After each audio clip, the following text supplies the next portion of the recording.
رب اشرح لی صدری ویسر لی امری واحلل عقدۃ من لسانی یفقہوا قولی آمین یا رب العالمین۔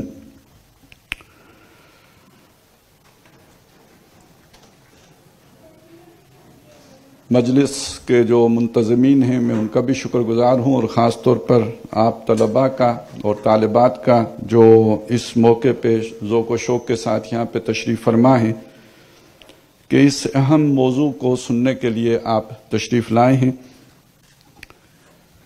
موضوع جو ہے علامہ اقبال سے متعلق ہے، اور علامہ اقبال کا عام جو تعارف ہے وہ شاعر کا ہے۔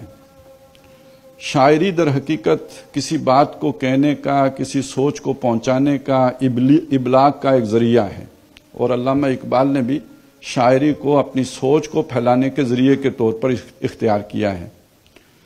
انہیں محض شاعر کے طور پر دیکھنا بہت بڑی غلط فہمی ہے، بڑی ان کی ناقدری ہے، اور خود ان کے ساتھ ناانصافی ہے۔ دنیا انہیں ایک مفکر کے طور پر دیکھتی ہے، اور اہل علم یہ سمجھتے ہیں کہ آنے والے دور کے فاتح، یعنی اس دور کا افتتاح کرنے والے، اس کو ایک نیا رخ زمانے کو دینے والوں میں ایک اہم رول جو ہے وہ علامہ اقبال کا ہے۔ میں کوشش کروں گا کہ وہی آج آپ کے سامنے اجاگر کر سکوں، لیکن اس کو سمجھنے کے لیے ہمیں تھوڑا سا تاریخ میں جھانکنا پڑے گا۔ انسان جب اس کا آغاز ہوا انسانیت کا، تو سب سے پہلے حضرت آدم ہیں، اور پھر اللہ تعالیٰ نے انہی سے ان کا جوڑا بنایا، اماں ہوا ہیں۔ یہاں سے ایک سفر کا آغاز ہوا، لیکن یہ کہ یہ جو سفر کا آغاز ہے اس میں ابتداً کوئی مشکلات نہیں ہیں، کوئی پرابلمز نہیں ہیں۔ ظاہر ہے ایک ہی فیملی ہے، وہ ایک جگہ پہ رہ رہی ہے، اور اس کو کوئی مشکل نہیں پیش آ رہی رہنے میں اور رہائش اختیار کرنے میں، زیادہ سے زیادہ آپس کے معاملات ہیں۔ میں اس بات کا ذکر نہیں کر رہا جو جنت میں ہوا، میں دنیا میں آنے کی بات کر رہا ہوں۔ اب ان کی اولادیں ہیں چل پڑی، اور ایک ہی فیملی ہے، بس اماں ابا ہیں اور ان کے اولاد ہیں، تو کوئی ایسی بڑی پرابلمز، کوئی ایسی مشکلات، کوئی ایسی جسے کہتے ہیں سماجی مسائل تو کھڑے ہو نہیں سکتے تھے۔ جو انسان آگے بڑھتا گیا، نسل انسانی پھیلتی گئی، اور جیسے جیسے وہ پھیلتی گئی تو مسئلے مسائل بھی بڑھتے چلے گئے۔ اس کو دوسرے انداز میں دیکھیں، جو لوگ انسان کو بس سماجی حیوان کے طور پر ہی دیکھتے ہیں، اسے کوئی اللہ تعالیٰ کی خاص مخلوق نہیں سمجھتے، یا کسی نبوت یا رسالت کے قائل نہیں بھی ہیں، وہ بھی یہ سمجھتے ہیں کہ انسان پہلے غاروں میں رہتا تھا، جنگلوں میں رہتا تھا، پھر کرتے کرتے اس نے مل جل کے رہنا سیکھا اور قبیلوں کے طور پر اپنے آپ کو منظم کیا۔ تو اصل مسئلے مسائل پیدا ہونے شروع ہوئے جب قبیلے وجود میں آ گئے۔ اب مختلف قبیلے ہیں، ایک مختلف اولادیں ہیں، اپنے اپنے جو خاندان ہیں، پھر ان خاندانوں کا تعصب ہے، اور پھر ان کا ٹکراؤ ہے، مفادات کا بھی ٹکراؤ پیدا ہو گیا۔ اب جنگ و جدال ہے، قتل و غارت گری ہے، فتنہ فساد ہے، وہ مسائل کھڑے ہو گئے جن کا کوئی حل نہیں ہے۔ تو انسان نے اپنے مسائل کے حل کے لیے ابتداً جو بھی ما فوق الانسان کسی ہستی کا تصور کیا ہے، تو وہ کیا تھا؟ وہ دیویاں تھیں، دیوتے تھے، جنات تھے، جو نظر نہیں آتے، لیکن یہ سمجھا جاتا تھا بارش فلاں برساتا ہے، آگ فلاں کے اذن سے جلتی ہے، اور یہ ایک سپرسٹیشنز کا ماحول تھا کہ جس میں انسان نے اپنے لیے کچھ مسئلوں کا حل دریافت کیا۔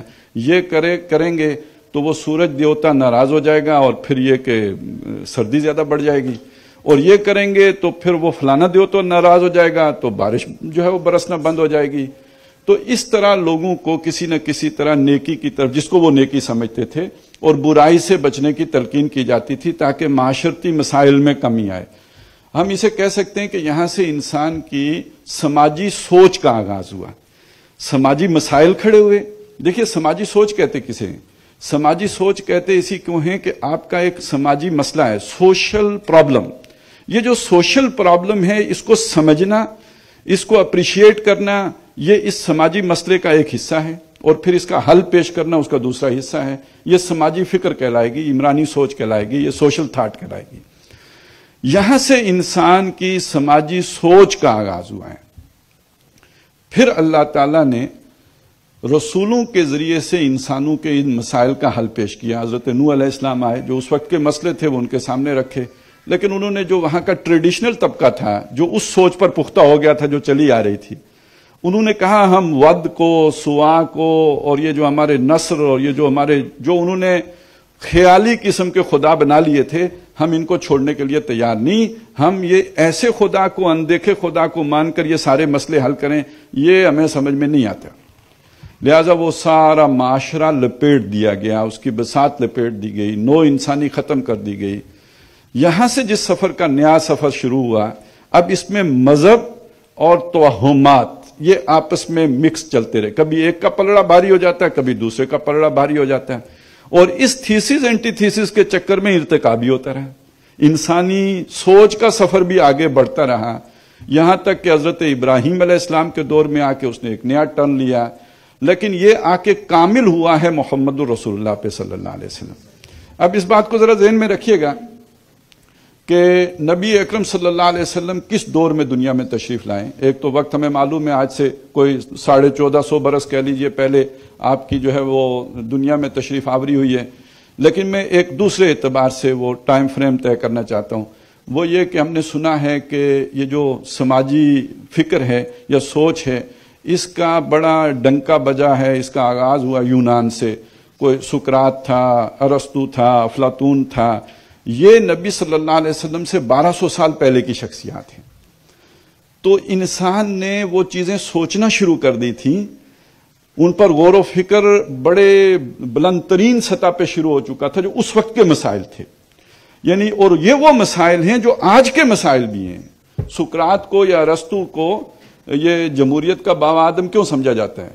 افلاطون کو منطق کا بابا آدم کیوں سمجھا جاتا ہے ارسطو کو؟ اس لیے کہ در حقیقت آج کا سارا دور جو ہے اس کی شروعات سقراط، افلاطون، ارسطو سے ہو رہی ہے. تو میں یہ بتانا چاہ رہا ہوں کہ محمد الرسول اللہ صلی اللہ علیہ وسلم کی بعثت جس دور میں ہوئی ہے، یہ وہ دور ہے کہ جس میں ہم جسے جدید دور کہتے ہیں اس کی شروعات ہو چکی تھی، اس کی افتتاح ہو چکا تھا، بلکہ اس کا آغاز ہوئے 1200 برس بیت چکے تھے. حضرت مسیح علیہ السلام سے 600 برس پہلے کی یہ شخصیات ہیں جن کا میں ذکر کر رہا ہوں. تو نبی اکرم صلی اللہ علیہ وسلم دنیا میں اس وقت آئے جب انسان نے آج کے مسئلوں پر غور و فکر کرنا شروع کر دیا تھا. یہ حضور صلی اللہ علیہ وسلم کی بعثت کا دور ہے. اور حضور صلی اللہ علیہ وسلم کی شان 3 اعتبارات سے باقی پیغمبروں سے مختلف ہے. باقی سارے پیغمبر اپنی اپنی امتوں، اپنی اپنی قوموں کی طرف آئے ہیں. انہوں نے آ کے یا قوم کہا، حضور صلی اللہ علیہ وسلم نے آ کے یا ایھا الناس کہا، سارے انسانیت کی طرف آئے. اور اس کا تعلق در حقیقت انسان کی جو ترقی تھی اس کے ساتھ تھا.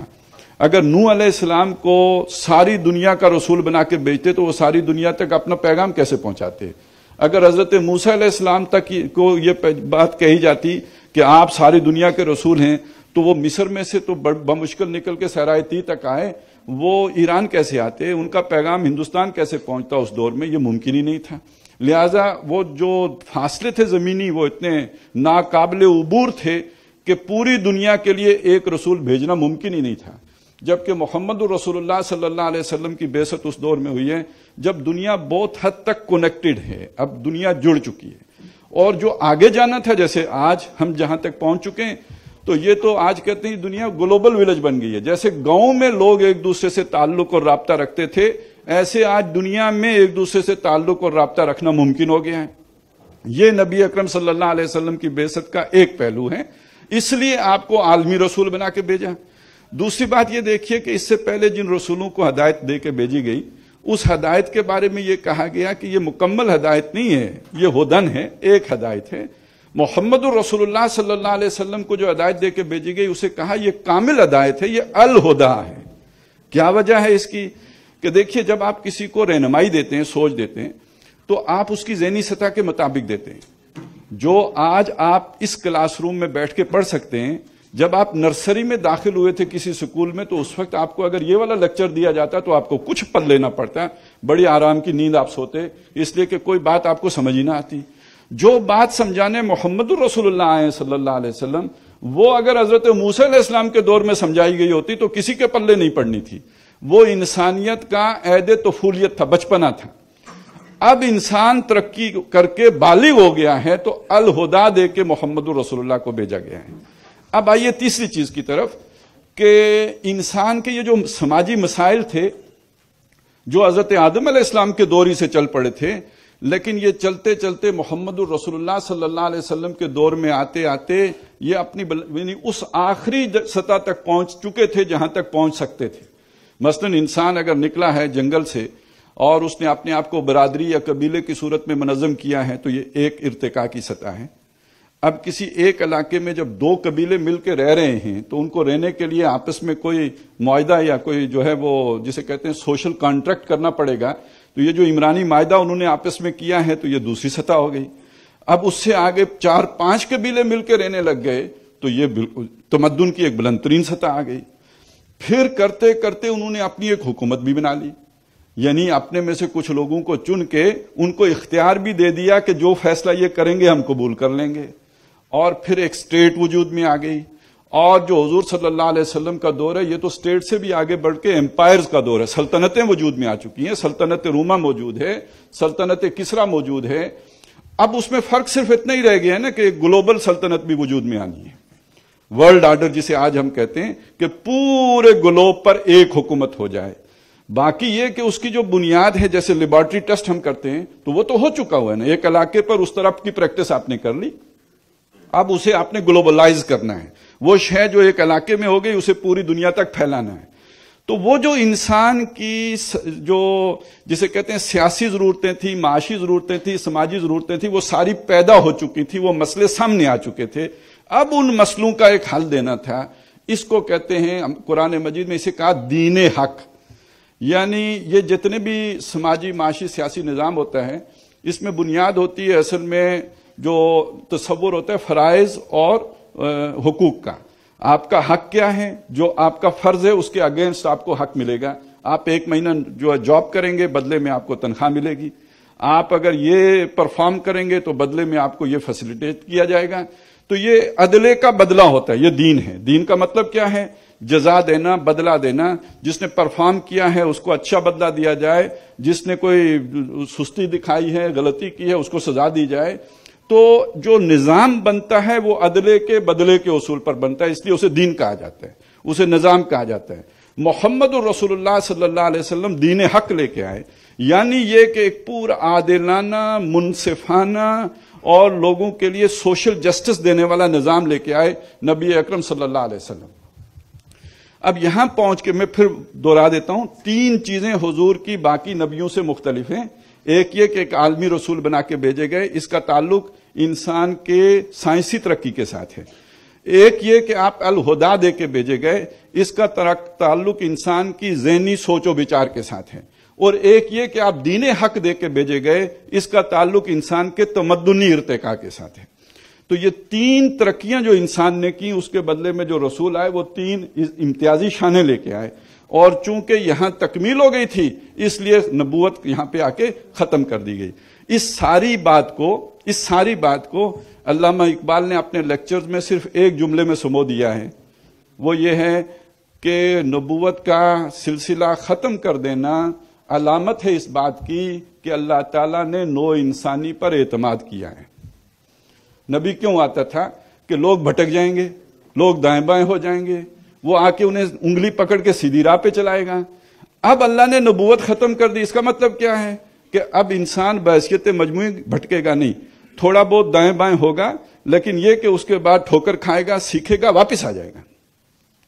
یہ جو سفر ہے نا, یہ تھوڑی ٹھوکر کھانا, واپس آنا, آگے بڑھنا, پیچھے ہٹنا, سیکھنا, آگے بڑھنا, یہ جو سارا سفر ہے اس کو وہ ہمارے ہاں نام تو بڑا بدنام ہے, کافر آدمی ہے وہ, اور بہت ہی برا کافر سمجھا جاتا ہے مارکس. لیکن یہ کہ اس مارکس نے ایک فلسفہ دیا ہے ڈائلیکٹیکل میٹیریلزم کا, ہم اس کا ترجمہ کرتے ہیں جدلیاتی مادیت کا آپس میں ٹکراؤ ہوتا ہے, اور وہ ٹکراؤ ایک تھیسس ہے, ایک دعویٰ کوئی کرتا ہے, ایک نظریہ دیتا ہے, کوئی اور اس کا اینٹی تھیسس آ جاتا ہے, اس کے بالکل برعکس ان کا آپس میں ٹکراؤ ہوتا ہے, اس سے سنتھیسس بنتا ہے. تو یہ ایک ایکسٹریم, اس ایکسٹریم سے آپ سیکھ کے دوسری ایکسٹریم, اور پھر دونوں کو جوڑ کے صراط مستقیم, یا وہ پھر ایک تھوڑی سی صراط مستقیم سے ہٹی ہوئی جو ایک لائن اختیار کر لیتے ہیں. تو یہ زگ زیگ میں انسان ترقی کرتا, ارتقاء کرتا آگے بڑھ رہا ہے. تو یہ جو سارا یہ معاملہ ہوا تو نبی اکرم صلی اللہ علیہ وسلم نے آ کر اس میں وہ آخری جو رہنمائی تھی وہ دینی شروع کر دی. اب اس کو میں ایک دوسرے انداز میں آپ کے سامنے رکھوں تو وہ یہ ہے کہ جو پہلا دور تھا نا، انسان نے جو رہنمائی لی تو وہ لی یوں سمجھیے کہ توہمات سے لی، جادو سے لی، جنات سے لی. وہ دینے والے نہیں تھے، بس اس نے اپنے ذہن کے خیالات کو یہ سمجھا کہ یہ جو ہے، یہ جو ہمارے دیوتا ہیں ان کی طرف سے یہ چیزیں آ رہی ہیں.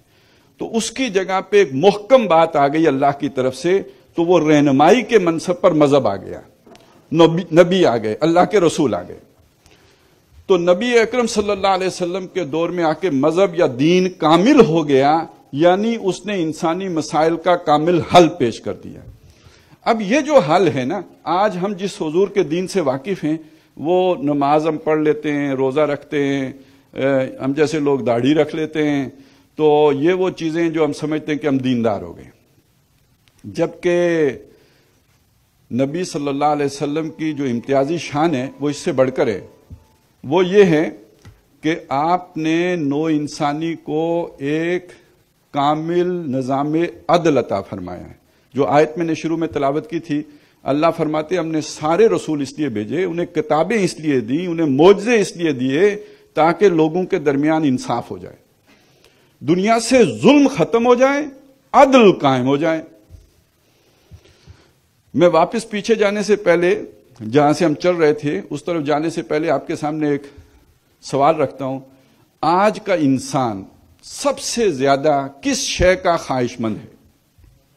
اس سوال کو سمجھنے کے لیے ایک اور سوال رکھ دیتا ہوں کہ انسان تبدیلی کا خواہش مند کیوں ہے؟ اوباما بھی جیتتا ہے تو تبدیلی کے نعرے پر، اور عمران خان بھی جیتتا ہے تو تبدیلی کے نعرے پہ. اس لیے کہ معاشرے میں جو ظلم ہے اس سے انسان تنگ ہے، اور ظلم کے بدلے میں وہ کیا چاہتا ہے؟ عدل چاہتا ہے. تو آج کے انسان کو، وہ مسلمان ہو یا سکھ ہو، وہ مسلمان ہو یا ہندو ہو، وہ مشرق کا رہنے والا ہو یا مغرب کا رہنے والا ہو، گورا ہو یا کالا ہو، جس چیز کی اسے سب سے زیادہ ضرورت ہے وہ عدل ہے. اور محمد الرسول اللہ صلی اللہ علیہ وسلم وہی عدل تو دے کے گئے. تو حضور کی یہ والی جو شان تھی اس کو مسلمان بھول گئے. مسلمانوں نے مذہب تو لے لیا، داڑیاں لے لیں، نمازیں لے لیں، روزے لے لیے، حج لے لیے، زکاتیں لے لیں، لیکن یہ کہ حضور کی اس شان سے غافل ہو گئے. اور آپ صلی اللہ علیہ وسلم نے خود یہ بات کہی تھی کہ بدا الاسلام غریباً فسیعود کما بدا. اسلام شروع ہوا تو اجنبی تھا، لوگ اسے نہیں جانتے تھے، اس کی پہچان نہیں تھی لوگوں کو. عنقریب یہ ویسا ہی ہو جائے گا جیسا کہ یہ شروع ہوا تھا. اور آپ نے یہ بھی فرمایا کہ یوشک ان یاتی علی الناس زمان، مجھے خطرہ ہے، ڈر ہے، اندیشہ ہے، لوگوں پہ ایک زمانہ ایسا بھی آ جائے گا لا یبقى من الاسلام الا اسمہ، اسلام میں اس کے نام کے سوا کچھ نہیں بچے گا. ولا یبقى من القرآن الا رسمہ، اور قرآن میں اس کے حروف اور الفاظ کے سوا کچھ نہیں بچے گا، اس کے معنی ختم ہو جائیں گے. یہ اسلام جس کو ہم جانتے ہیں وہ ختم نہیں ہوا، وہ تو بڑھ گیا ہے. اتنے نمازی جتنے آج ہیں خود حضور کے دور میں نہیں ہوں گے. جن لوگوں نے داڑھی حضور کی سنت سمجھ کے رکھی ہے، اتنی خود حضور کے اس دور میں تو رواج کے طور پہ لوگ داڑھی رکھتے تھے. وہ تھی داڑھی، مرد داڑھی رکھتے ہیں، بڑھاتے تھے. یہ تو آپ سب کو پتا ہے، حضور کے دور میں جو آخری حج ہوا ہے سب سے بڑا 1.25 لاکھ کا مجمع ہے. آج حج 35 لاکھ 40 لاکھ کا مجمع ہوتے ہیں. تو دین گم ہوا ہے، دین اجنبی ہوا ہے، یا دین زیادہ پھیلا ہے؟ اگر دین یہ ہے تو گم نہیں ہوا، اگر دین یہ ہے تو اجنبی نہیں ہوا. لیکن وہ عدل جو محمد الرسول اللہ نے قائم کیا تھا مدینے میں، جہاں ریاست واقعی ماں جیسی تھی. بچہ رو رہا ہو تو خلیفہ پوچھتا تھا بھائی کیوں روتا ہے یہ؟ کہ جی اس لیے رو رہا ہے کہ ماں چاہتی ہے اس کا وظیفہ شروع ہو جائے. وظیفہ نہیں لگ سکتا جب تک کہ دودھ نہ چھوڑے، تو دودھ چھڑا رہی ہے. اب بھوکا ہے تو رو رہا ہے تاکہ دودھ چھوٹ جائے گا تو وظیفہ ایشو ہو جائے گا. تو اب ہیڈ آف دا اسٹیٹ کہتا ہے کہ ٹھیک ہے، کل سے ہم نیا آرڈیننس جاری کرتے ہیں کہ جو ہی بچہ پیدا ہوگا اس کا وظیفہ شروع ہے، تاکہ ماں وظیفے کے لالچ میں دودھ چھڑانے کے چکر میں نہ پڑے. یہ ریاست ماں جیسی ہے یا نہیں؟ بلکہ ماں سے بڑھ کے ہے. ماں روتا رہے بچہ، اس کو فکر نہیں ہے، ریاست کے ہیڈ کو فکر ہے کہ بچہ کیوں رو رہا ہے. یہ خواہش آج دیکھیے آج انسانوں کے دلوں میں ہے یا نہیں کہ ریاست ہو ماں جیسی. تاریخ انسانی میں ماں جیسی ریاست صرف محمد الرسول اللہ نے قائم کی، اور مسلمان آج اس بات کو بھول گئے. مسلمانوں نے اس ریاست کو ملوکیت سے بدل دیا. جس کے بارے میں حضور نے فرمایا تھا سمت تکون ملکن آذن، پھر ایسی بادشاہی آ جائے گی جو کاٹ کھائے گی، خود نواسہ رسول بھی نگل گئی. تو یہ دور آ گیا پھر ظلم کا، زیادتی کا، تعدی کا، جبکہ اسلام تو سراپا عدل تھا. اور دنیا میں اسلام بہرحال جو آج جو بدنام ہے نا، اس کا ایک سبب ہے. اس کا سبب یہ ہے کہ ہم نے اپنے دور ملوکیت میں لوگوں کے ساتھ وہ زیادتیاں کی ہیں، اتنی تو نہیں کی جتنی آج ہو رہی ہیں، آج کے بادشاہ کر رہے ہیں، آج کے مقتدر کر رہے ہیں، لیکن یہ کہ وہ عدل بھی تو نہیں کیا جو محمد رسول اللہ صلی اللہ علیہ وسلم نے تعلیم دی تھی. جس کی زیادتیاں ہوئی ہیں اور اسلام کے چہرے پہ داغ و دبے خود ہمارے ہاتھوں لگے ہیں. اور اس وجہ سے لوگ ڈر گئے ہیں کہ بھئی وہ تو بڑا خونخوار ہیں، وہ تو بڑے اس میں زیادتیاں بھی ہیں. تو یہ جو سارا اسلام بدنام ہوا تو اجنبی ہم نے بنایا نا. لوگ جس عدل کی تلاش میں وہ ہمارے پاس ہے. ہمارے پاس لوگ کیوں نہیں آ رہے؟ ہم سے ڈر کے نہیں آ رہے. یہ تو بالکل ایسی بات ہے جیسے کہیں خزانہ رکھا ہو اور لوگ اس خزانے کے ضرورت مند ہوں، لیکن اس کے اوپر ایک سانپ بیٹھا ہو جس سے ڈر کر وہ اس خزانے کے پاس نہ جا رہے ہوں. تو ہم دین پہنچانے والے کہاں ہیں؟ ہم تو دین کو بدنام کرنے والے ہیں. ہم دین پہنچانے والے کہاں ہیں؟ ہم تو دین کو چھپانے بلکہ اس سے لوگوں کو دور کرنے کا ذریعہ بن رہے ہیں. یہ تو سب ہوتا رہا. اچانک آ کے تاریخ نے ایک کروٹ لی. یہ کروٹ ہے جو یورپ میں انقلاب آیا ہے، جسے ہم رینائنسنس موومنٹ کہتے ہیں، جس کے نتیجے میں مذہب کا جنازہ نکل گیا. کیا اسلام، کیا عیسائیت، کیا اب دیکھیے جو سٹرکچر بنتا تھا کس سے بنتا تھا؟ کسی دیومالائی تصور سے بنتا تھا. وہ دیومالائی تصور پہلے کیا ہوتا تھا؟ جن بھوت ہوتے تھے. بعد میں اس کی جگہ پہ کیا آ گیا؟ مذہب آ گیا، خدا آ گیا. اب نئی شے آ گئی اور وہ شے تھی سائنس. سائنس نے آ کے، سائنس تو حقائق کی دنیا ہے، یہ اب سپرسٹیشنز تو نہیں ہے. سائنس تو شے ہی وہ ہے جو ثابت کی جا سکے، وہ حقیقت جو پروو کی جا سکے وہ سائنس ہے. اب ایک پروون شے کے مقابلے میں ایک سپرسٹیشن کیسے کھڑی رہ سکے گی؟ اور ایک اندیکھی حقیقت جس کو آپ نے دیکھا ہی نہ ہو، بے شک خدائی کی کیوں نہ ہو، اس کو لوگوں کے سامنے برقرار رکھنا کہاں آسان ہے. لہذا اب جو سوسائٹی بنی، معاشرہ بنا، مسائل کا حل سامنے آیا، اس کی اپروچ سائنٹیفک رہی، اس میں مذہب کی چھٹی ہو گئی. طے ہو گیا، یہ اسی کے نتیجے میں طے ہوا.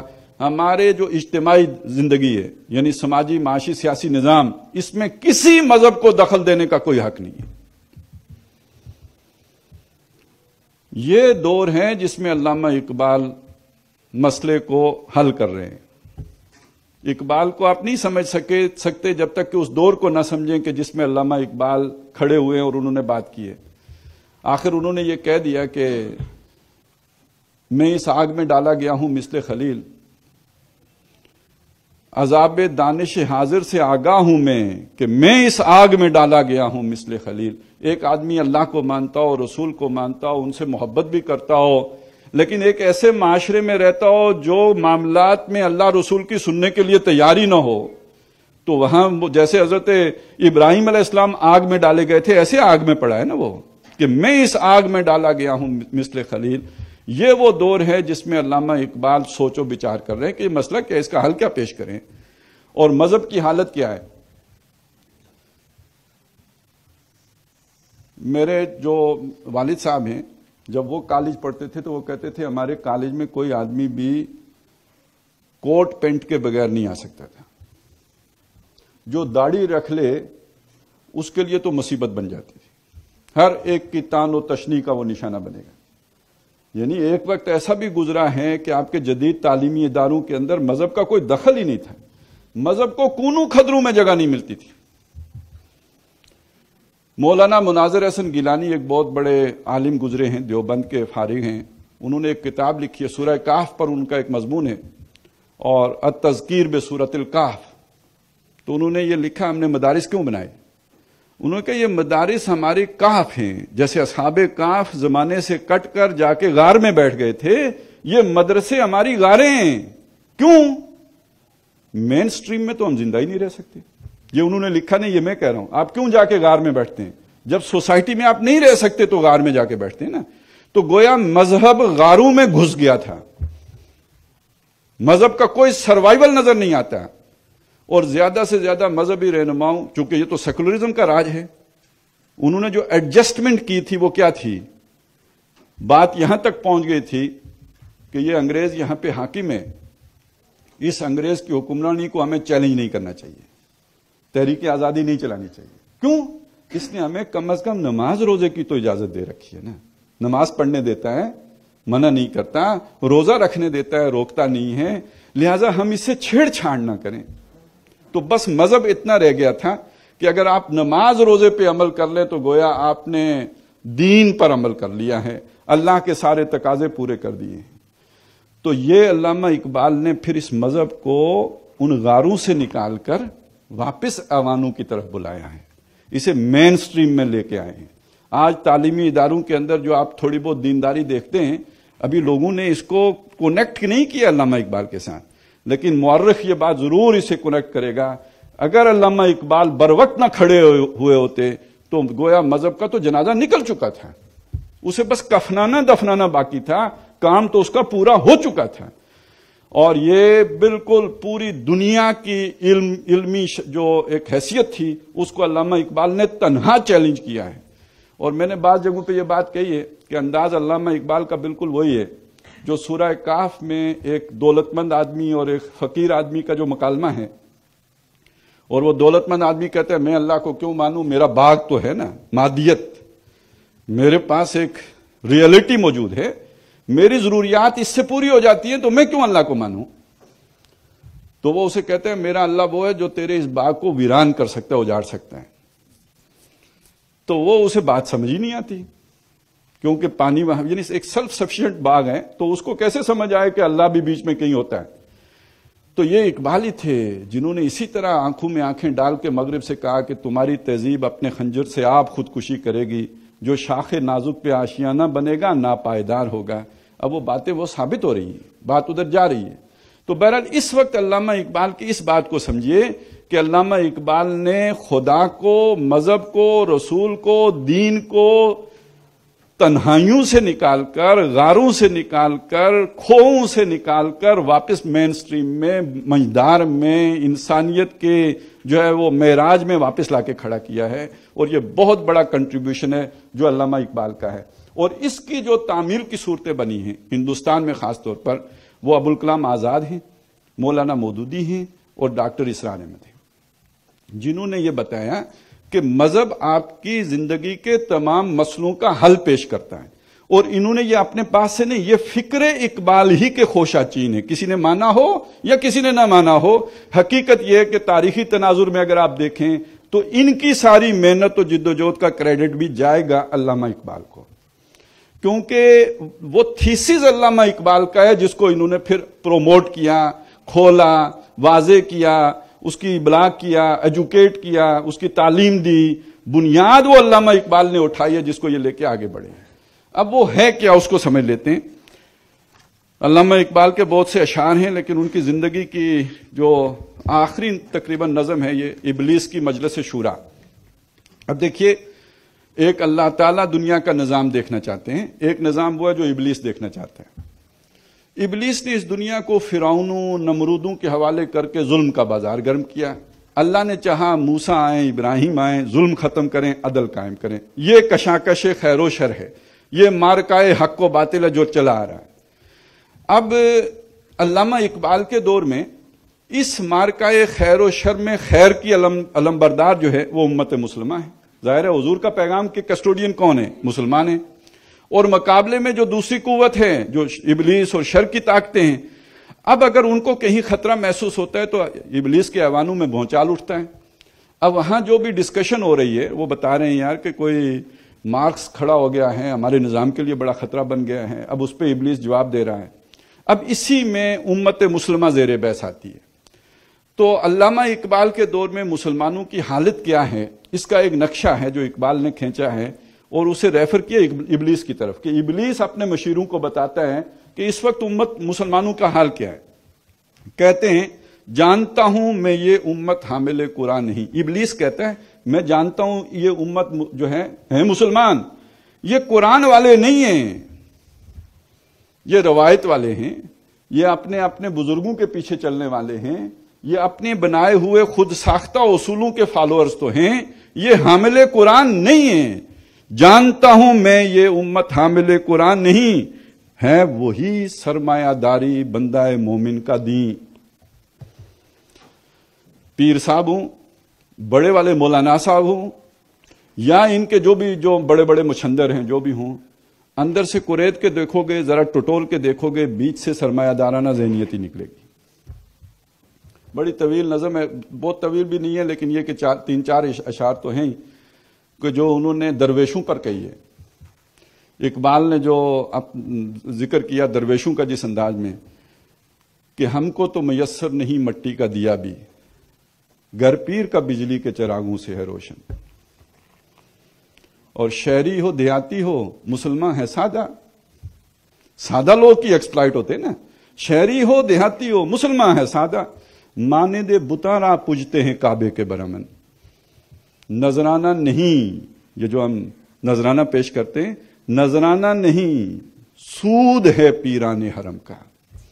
سرمایہ دار سود کھاتے ہیں نا، یہ پیران حرم بھی سود کھاتے ہیں، اس سود کا نام نذرانہ ہے۔ نذرانہ نہیں، سود ہے پیران حرم کا، ہر خرقہ سالوس کے اندر ہے مہاجن۔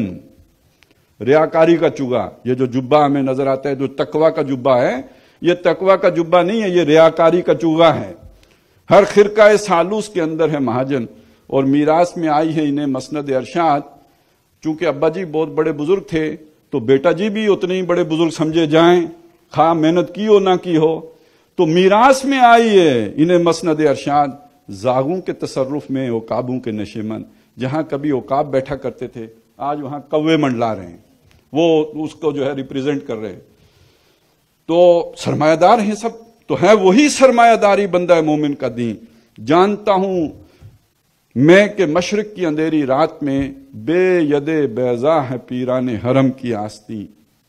اندھیرا ہے، روشنی چاہیے، لیکن کسی بھی اللہ والے کی آستین میں ایسی کوئی رمق نہیں ہے، ایسا ہاتھ نہیں ہے جو روشنی بن کر لوگوں کے لیے رہنمائی کا فریضہ سر انجام دے سکے۔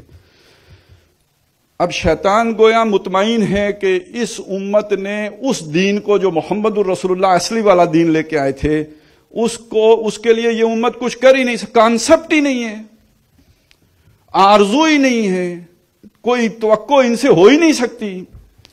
تو کہاں سے خطرہ ہے شیطان کو؟ یہ بڑی کمال کی بات ہے۔ عصر حاضر کے تقاضاؤں سے ہے لیکن یہ خوف۔ یہ عصر حاضر کے تقاضے کیا ہیں؟ آج کا انسان آزادی مانگتا ہے، آج کا انسان غلامی سے آزادی چاہتا ہے، آج کا انسان کسی اور کی حاکمیت اپنے اوپر قبول گوارا نہیں کرتا ہے، اسے اپنے حقوق کا شعور حاصل ہو گیا ہے۔ پرانے انسان کا تصور کرے، اسے حاکم اگر کہے نا میں تیری گردن اڑاؤں گا، اور ٹھیک ہے آپ مالک کو جو مرضی کرو۔ آپ نے سنا ہوگا نا کہ مسلمانوں کو کھڑا کر کے وہ تاتاری حکمران کوئی میری تلوار تے کر رہ گئی ہے تو میں تنوں قتل کرنا سی، تسی ایتھے ٹھہرو نا میں جا کے تلوار لے آواں۔ وہ اللہ کے بندے کھڑے رہتے تھے، وہ گھر جاتا تلوار لے کے آتا، گردن ناپتا ان کی اور پھر وہ شہید ہوتے۔ لیکن آپ کسی شے کو بھی ڈرائیں وہ بھاگ جاتی ہے، جانور بھی بھاگ جاتا ہے، یہ انسان ہو کے کھڑے رہتے تھے، یوں ہلتے بھی نہیں تھے جب تک کہ گردن نہ اڑا دو۔ اور ایک مسلمانوں کی حالت یہ نہیں تھی، ساری دنیا میں یہی ہو رہا تھا، بادشاہ حکم دے دے بندہ ہل جائے۔ اس درجے انسان غلامانہ ذہن کا مالک تھا۔ آج کا انسان بھی ایسا ہے، آج تو بغاوت کرتا ہے، آج تو شور مچاتا ہے، آج تو آپ کسی بھی کمیونٹی کے ساتھ زیادتی کریں تو وہ آسمان سر پہ اٹھا لیتی ہے۔ تو یہ عصر حاضر کے تقاضے ہیں، تو شیطان کو اس عصر حاضر کے تقاضوں سے خوف ہے کہ ہو نہ جائے آشکارا شر پیغمبر کہیں، وہ جو پیغمبر جو دین لے کے آئے تھے وہ کہیں سامنے نہ آ جائے، وہ لوگوں کے سامنے نہ آ جائے۔ میں نے تو چھپا کے رکھا تھا، میں نے تو مسلمان بادشاہوں کے ذریعے سے چھپا دیا تھا، مسلمان علماؤں کے ذریعے سے چھپا دیا تھا، مسلمان پیروں کے ذریعے چھپا دیا تھا، وہ چھپا کے رکھا، بلکہ لوگوں کو اس سے ڈرا دیا تھا، مسلمانوں کو خزانے کا سانپ بنا کے بٹھا دیا تھا۔ لیکن عصر حاضر کے تقاضاؤں سے یہ خوف پیدا ہو گیا ہے، لوگ اس تک پہنچ نہ جائیں۔ اب میں چاہتا ہوں یہ سمجھ لیجئے کیسے پہنچے یا کیسے پہنچیں گے۔ یہ جو مغرب میں حریت، اخوت و مساوات کا تصور ابھرا ہے، اسی سائنسی ترقی کے نتیجے میں یا اس انقلاب کے صنعتی انقلاب کے نتیجے میں، یہ وہ شے تھی جو محمد رسول اللہ ایجوکیٹ کر کے گئے تھے، جو چھپ گئی تھی۔ اب شیطان ڈر رہا ہے کہ یہ چونکہ تلاش میں مارے مارے پھر رہے ہیں تو کہیں کھود کے نکال ہی نہ لیں، میں نے دفن تو بہت گہری کر دی ہے، کہیں یہ وہاں سے برآمد نہ کر لیں، نکال نہ لیں، یہ ڈر اب اسے پہلی دفعہ لاحق ہوا ہے نو انسانی کی اس اپروچ کی وجہ سے۔ یعنی اب یہ سمجھ لیجئے کہ مغرب میں سارا کچھ غلطی نہیں ہوا، اقبال کی نظر میں کچھ ایسا ہوا ہے کہ جس سے امید پیدا ہو گئی ہے کہ محمد الرسول اللہ کی وہ تعلیمات جو پس منظر میں چلی گئی تھیں وہ واپس روشنی میں آ جائیں، واپس لوگوں کی آنکھوں کے سامنے آ جائیں۔ عصر حاضر کے تقاضاؤں سے ہے لیکن یہ خوف ہو نہ جائے آشکارا شرع پیغمبر کہیں۔ اچھا، وہ شرع پیغمبر اگر آشکارا ہو گئی تو کیا ہوگا؟ یہ سمجھ لیجیے، یہ اصل دین ہے جو اگلے اشعار میں آ رہا ہے۔ پہلی بات، الحذر، کہتے پناہ، آئین پیغمبر سے 100 بار الحذر، میں تو توبہ توبہ توبہ، یعنی حضور کا دین آ جائے اس سے تو میری توبہ۔ حافظ ناموس زن، وہ جو نظام حضور دے کے گئے وہ خواتین کی عصمت کی حفاظت کا ضامن ہے، وہ حافظ ناموس زن ہے، اور مرد آزما مرد آفرین ہیں، آزمائش میں مرد کو ڈالتے ہیں، اسی کو پروان چڑھاتا ہے، اسی کی آفرینش کرتا ہے تاکہ وہ جا کے محنت کرے، مشقت کرے۔ اس کو اللہ نے قوی بنایا، طاقتور بنایا، وہ عورتوں کے لیے ان کے نان، نفقے، ضروریات سب کا بندوبست وہ کرے۔ لیکن چالاک مرد نے آج جو بھی پٹی پڑھائی عورتوں کو وہ یہ تھی کہ جناب آپ بھی محنت کریں، آپ اپنی دنیا آپ پیدا کریں، یعنی ہماری نگاہوں کے سامنے رہیں، یعنی آئیں آپ بھی حصہ ڈالیں، گھر میں ہم ہی کما کے کیوں لائیں، آپ بھی آدھا لائیں۔ مساوات ہونی چاہیے ہمارے اور آپ کے درمیان۔ تو کامل مساوات تو تب ہو کہ 4.5 مہینے حمل کا بوجھ مرد صاحب بھی اٹھائیں، وہ اٹھائے بغیر تو پھر یہ ایکسپلائٹیشن ہے۔ تو اگر آپ نے عدل لے کے آنا ہے تو جس پر آپ نے ایک قسم کی ذمہ داری ڈالی ہے تو دوسری قسم کی ساری ذمہ داری آپ اٹھائیں۔ تو یہ جو آئین پیغمبر ہیں اس میں یہ جنڈر بنیاد پہ جو یہ ہوتا ہے ظلم، یہ بالکل نہیں ہے۔ ساری ذمہ داریاں معاشی بھاگ دوڑ کی مرد کے اوپر ہوں گی، اور اس کے لیے اللہ نے مرد کو قوی بنایا ہے، اس کو ایسا جسم عطا کیا ہے کہ مشقت اٹھا سکتا ہے۔ تو حافظ ناموس زن مرد آزما مرد آفریں، موت کا پیغام ہر نوع غلامی کے لیے۔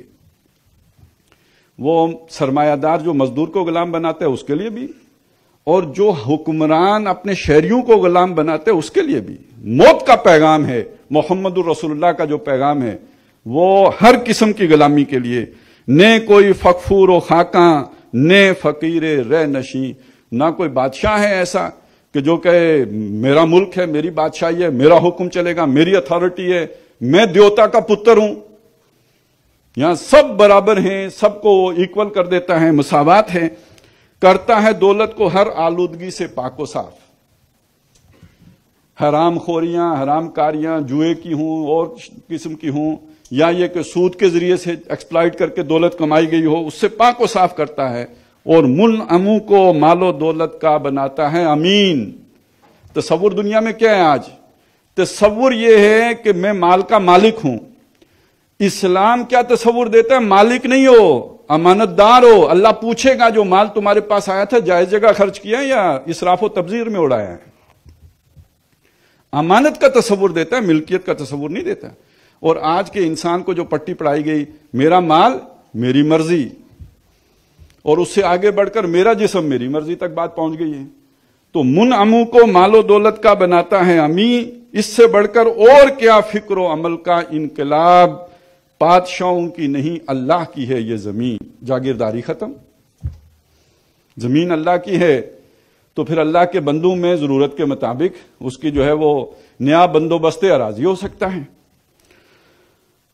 اب شیطان کہتا ہے یار یہ بڑا خطر، یہ نظام آ گیا تو میرے نظام ظلم کے لیے بڑا خطرناک ہے، لہذا وہ اس کی آرزو یہ ہے، اس کی خواہش یہ ہے، اس کی توقع یہ ہے کہ چشم عالم سے رہے پوشیدہ یہ آئین تو خوب، یہ دستور زندگی لوگوں کی نگاہوں سے چھپا رہے، اوجھل رہے، یہی بہت بڑی بات ہے۔ اور سب سے بڑی بات یہ ہے کہ یہ غنیمت ہے کہ خود مومن ہے محروم یقین، جو حامل قرآن ہے، جو کسٹوڈین ہے، اسے یہ یقین ہی نہیں کہ دنیا کو سیدھی راہ پہ چلانے والا نظام زندگی میرے پاس ہے، وہ اس یقین سے محروم ہے۔ وہ اپنے نماز روزے اللہ پہ لگا ہوا ہے۔ یہ جو انقلاب آفریں پیغام محمد الرسول اللہ کا ہے، اس سے آج کا مسلمان مومن اسے اس کا کوئی یقین ہی نہیں۔ البتہ خطرہ کہاں سے ہے؟ مسلمان سے خطرہ نہیں ہے، خطرہ کہاں سے؟ عصر حاضر کے تقاضاؤں سے ہے۔ لیکن یہ خوف ہو نہ جائے آشکارا شرع پیغمبر کہیں، تو جس شے کو ہم بہت برا سمجھ رہے ہیں اس کے اندر بھی علامہ اقبال کو ایک بہتری، ایک اس کے اندر جو ہے امید کی کرن نظر آئی ہے۔ اب میں چاہوں گا کہ یہ بات بھی ہمارے سامنے رہے کہ اس اعتبار سے اگر آپ دیکھیں تو اسلام کا اصل پیغام کیا ہوگا؟ پیغام انقلاب۔ جو نظام آپ کے سامنے ہے یہ ظالمانہ ہے، تبدیلی، اس کو بدل دینا ہے۔ لیکن یہ تبدیلی آئے گی کیسے؟ جب تک فرد نہیں بدلے گا، معاشرہ نہیں بدلے گا، میرا نقطہ نظر نہیں چینج ہوگا تو سوسائٹی کا کیسے بدل جائے گا؟ تو پہلا کام کرنے کا افراد کی تربیت، افراد کی ذہن سازی، ان کا نقطہ نظر بدلنا، انہیں دیکھے ہوئے حقائق سے اندیکھے حقائق، اللہ، رسول، آخرت کی طرف متوجہ کرنا، اپنے اس جسم کے مقابلے میں روح جو اس کے اندر پھونکی گئی ہے اس پر اسے فوکس کرنے کی ترغیب دینا۔ یہ پہلی بات ہے جو علامہ اقبال کہتے ہیں، اور اس کے لیے بھی بڑے خوبصورت اشعار ہیں۔ انہوں نے کہا جز با قرآن زیغ می روبائی است۔ جب تک قرآن انسان کے اندر نہ اترے، ایک بڑے سے بڑا آدمی بھی جو شیر قسم کا آدمی ہے، شیر بھی، وہ بھی لومڑی سے زیادہ نہیں ہوتا۔ قرآن کے بغیر شیر بھی بس لومڑ ہی بن جاتا ہے۔ جس کا پوٹینشل شیر بننے کا ہے وہ اس زمانے میں بس لومڑ بن کے، یعنی بڑی چلاکی، عیاری، مکاری سے اپنا رستہ بنا کے وہ اوپر اٹھنے کی کوشش کرے، خوش آمد کے ذریعے سے، چاپلوسی کے ذریعے سے، وہ جو دنیا میں ہوتا ہے آپ کو معلوم ہے۔ تو یہ تو ساری لومڑی والی مکارانہ حرکتیں ہیں۔ اصل تو شیر والی زندگی تو کوئی اور ہوتی ہے۔ تو قرآن اگر اندر نہ جائے گا تو شیر کا پوٹینشل رکھنے والا بھی لومڑ بن کے رہ جائے گا۔ جز با قرآن زیغ می روبائی است، فقر قرآن اصل شہنشاہی است۔ قرآن اندر جا کے جو فقیری پیدا کرتا ہے تو وہ شہنشاہ بنا دیتا ہے بندے کو۔ یہ اس کا کیا مطلب ہے؟ دنیا و مافیا جو ہمارے سامنے ہے، اس میں بندے کو کیریئر بنانے کی پھر فکر نہیں رہتی۔ کیریئر بنانے کی فکر سے جب وہ آزاد ہوتا ہے تو آزاد ہوتا ہے، وگرنہ غلام ہے۔ پہلے وقتوں میں جو غلام ہوتے تھے نا، ان کو بیڑیاں پہنا دیتے تھے لوہے کی۔ آج کے غلاموں کو پتہ کیا پہناتے ہیں؟ ان کو گاڑی دے دیتے ہیں، انہیں کوٹھی دے دیتے ہیں۔ ملٹی نیشنل کمپنیاں یہی کرتی ہیں نا۔ اور پہلے غلاموں کو ٹھپا لگاتے تھے ٹریڈ مارک کو، تو پتہ لگے یہ فلاں کا غلام ہے، اب پٹا ڈال دیتے ہیں، ہم خوشی سے ڈال دیتے ہیں۔ نئے ہتھ کنڈے ہیں۔ اس سے آزاد کیسے ہوں گے؟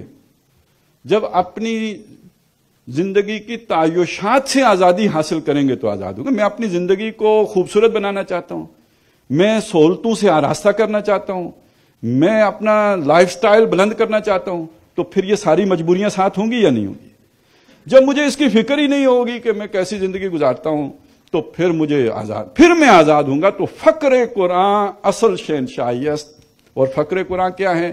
فقر قرآن اختلاط ذکر و فکر، یہ ذکر و فکر کو جمع کرنے کا نام ہے۔ قرآن بھی، ساتھ سوچ و بچار بھی، اور فکر کامل نہ دیدم جز با ذکر، میں نے کسی مفکر کی فکر کو کامل نہیں دیکھا اگر اس کے ساتھ ذکر شامل نہ ہو۔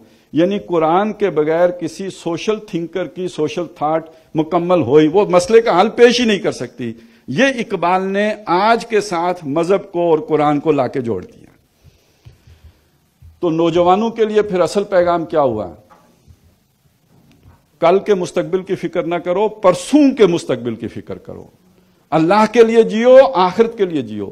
اور سب سے بڑے انسان جو دنیا میں گزرے، جو ہمارے آئیڈیل ہونے چاہیے، محمد الرسول اللہ صلی اللہ علیہ وسلم، ان کی زندگی کا مشن کیا تھا؟ دنیا میں عدل آ جائے، انصاف آ جائے، ظلم کا خاتمہ ہو جائے۔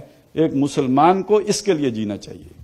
اور خاص طور پہ جو لوگ کھپ چکے ہوں، 50 کے پیٹے میں ہوں، ریٹائرمنٹ کے قریب ہوں، انہوں نے زندگی تو لگا دی، اب وہ چھوڑنا بھی چاہیں تو دلدل میں اتنے دھنس چکے ہوتے ہیں کہ چھوڑنا ممکن نہیں ہوتا ہے۔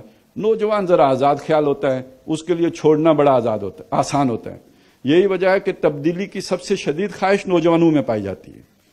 تو اقبال کا یہ پیغام جو ہے یہ خاص طور پہ نوجوانوں کے لیے اپیل انہیں کرنا چاہیے۔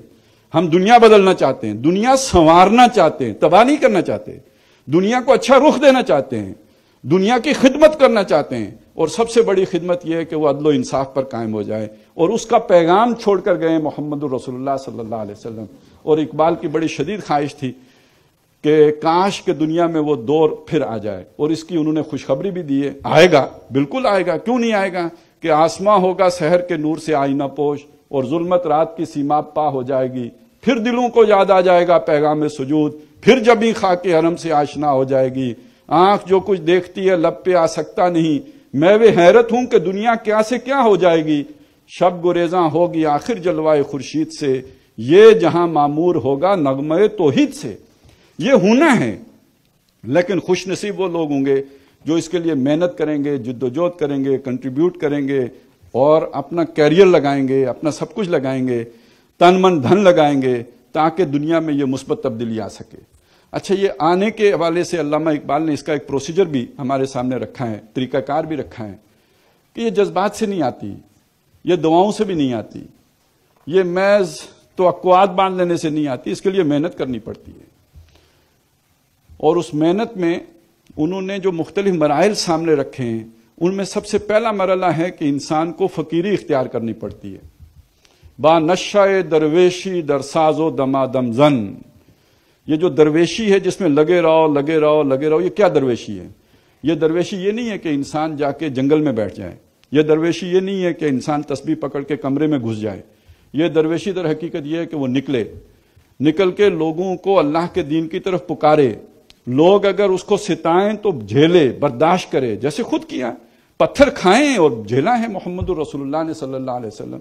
جن لوگوں کو چاہ رہے ہیں کہ ان کا مستقبل سنور جائے، انہوں نے ہی زد و کوب کیا ہے، انہوں نے ہی باتیں سنائی ہیں، انہوں نے ہی تانے دیے ہیں، انہوں نے گالیاں دی ہیں، لیکن یہ کہ درویش کا کام یہ ہوتا ہے کہ جھیلے، سنے، ریٹیلیٹ نہ کرے، ریئیکٹ نہ کرے، جواب نہ دے۔ یہ درویشی ہے، اس پر لگے رہو لگے رہو لگے رہو، اپنا بیس بڑھاتے رہو، لوگوں کو قائل کرتے رہو، اس کی طرف متوجہ کرتے رہو، یہاں تک کہ آپ طاقتور ہو جاؤ۔ طاقتور کیسے ہوگے؟ جتنے رائے عامہ ہموار ہوگی تو طاقتور ہوگے نا۔ تو جب وہ رائے عامہ بن جائے تو آپ کیا کرو؟ پختہ ہو گئے ہو، چوں پختہ شوی خود را بر سلطنت جمزن، جب پکے ہو جاؤ تو سلطنت جمشید پر اپنے آپ کو دے مارو۔ اب انقلاب آئے گا، اب ٹکراؤ ہوگا، اب نکلو میدان میں، کسی کو مارنے کی ضرورت نہیں ہے، خود اب دھرنا دو۔ دھرنا دیا نا ہم نے، تبدیلی آ گئی۔ دھرنا دو تاکہ وہ والی تبدیلی آئے جو محمد الرسول اللہ صلی اللہ علیہ وسلم لے کے آئے تھے۔ لیکن یہ کہ اس سے پہلے یہ محنت، یہ مشقت، یہ جدوجہد، یہ دعوت، یہ تبلیغ، یہ انذار، یہ ایجوکیشن، یہ ہے با نشہ درویشی در ساز و دمادم زن۔ تو علامہ اقبال کا یہ پیغام، جیسے ہم نے قرآن میں محمد الرسول اللہ کا پیغام چھپا دیا، ایسے ہی علامہ اقبال کا یہ پیغام بھی ہم نے چھپا دیا۔ اور علامہ اقبال نے اگر پاکستان کی خوشخبری دی تھی تو کیوں دی تھی؟ انہوں نے خود بیان کیے کہ مجھے صاف نظر آتا ہے کہ ہندوستان کے شمال مغرب میں مسلمانوں کا ایک آزاد خطہ وجود میں آ جائے گا، اور اگر ایسا ہو گیا تو ہمیں موقع مل جائے گا کہ عرب امپریلزم کے دور میں اسلام کے چہرے پر جو داغ و دبے پڑ گئے تھے وہ ہٹا کر اصل اسلام دنیا کو دکھا سکے۔ اور اصل اسلام اگر دنیا نے دیکھ لیا تو ہمیں دنیا پر جنگ مسلط کرنے کی ضرورت نہیں ہوگی، امن خود لوگ بڑھ کر اسلام قبول کر لیں گے۔ میں آخری بات عرض کر دوں، آپ ذرا سوچئے گا اس کو، اگر پاکستان میں محمد الرسول اللہ کا اسلام آ جائے، ہم مسلمانوں کا نہیں، محمد الرسول اللہ کا اسلام آ جائے، یہاں وہ ساری سہولتیں میسر ہو جائیں لوگوں کو جو جیسے مدینے میں لوگوں کو میسر تھی، تو ہندوستان کے لوگ خود ڈیمانڈ نہیں کریں گے یار یہ والا اسلام ہمیں بھی چاہیے۔ بلکہ میں کہتا ہوں صرف یہاں جہیز کی لعنت ختم کر دیں ہم، تو پتہ نہیں کروڑوں ہندوستانی ہندو وہ کہیں گے یار یہ تو اسلام بڑا بابرکت مذہب ہے جس کے اندر یہ مصیبتیں نہیں ہیں. وہاں تو آپ کو پتہ ہے نا کتنی لڑکیاں بوڑھی ہو جاتی ہیں، جہیز نہیں ہوتا تو شادی نہیں ہو سکتی. ہم کچھ کر کے دنیا کو دکھائیں تو لڑائی لڑنے کی ضرورت ہی نہیں ہوگی. اب گلوبل ولیج ہے، آپ کی اچھائیاں دنیا میں خود جاتی ہیں اور لوگ ان کو فالو کرتے ہیں. آپ تو دنیا کے لیے لائٹ ہاؤس بن جائیں گے اگر ہم یہ کر لیں. ہماری سب سے بڑی طاقت ایٹم بم نہیں ہے، علامہ اقبال کی فکر ہے. اللہ تعالی ہمیں اس کی طرف رجوع کرنے کی توفیق عطا فرمائے. اقول قولی ھذا واستغفر اللہ لی ولکم ولسائر المسلمین والمسلمات.